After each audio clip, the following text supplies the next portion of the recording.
Mr. Prime Minister, then why were the gates left open for these terrorists to run in and wreak havoc all over Israel?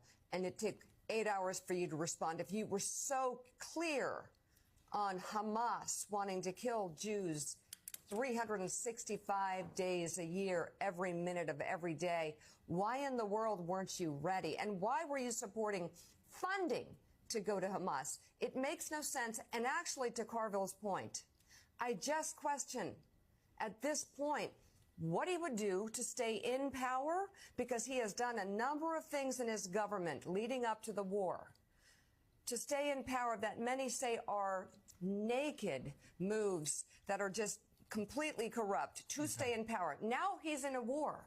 Oh, you can't move him now because we're in the middle of a war.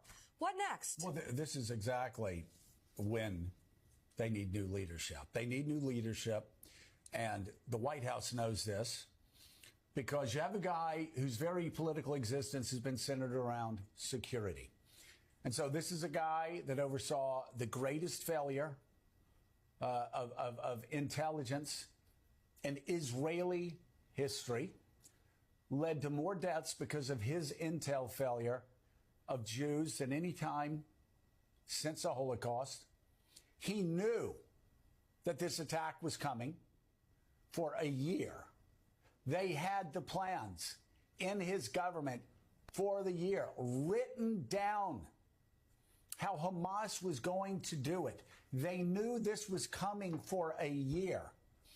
And not only did they do nothing, they had a meeting in Doha, Netanyahu's people, in Doha in September, less than a month before these attacks took place. And the Qataris asked Netanyahu's government, does Netanyahu still want us to send money to Hamas? And Netanyahu's government said, yes. Well, come on. Yes, please keep sending money to Hamas. Keep funding Hamas. The Israelis, the Netanyahu government, had been in on Doha funding Hamas. You know, we sit back and we're like, oh, my God, what in the world is Qatar doing? They're supposed to be our ally.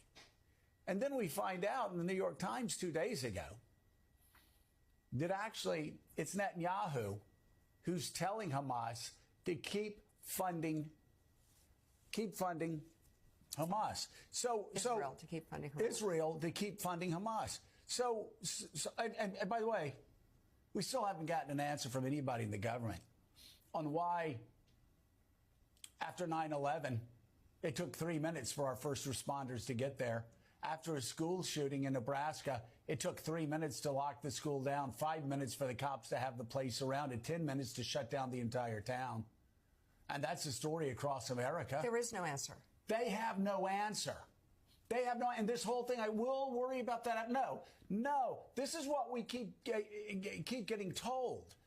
A guy that was so incompetent that he allowed the worst killing of Jews since the Holocaust. He knew the attack was coming for a year and did nothing about it. He told Qatar to send hundreds of millions of dollars to Hamas weeks before the attack.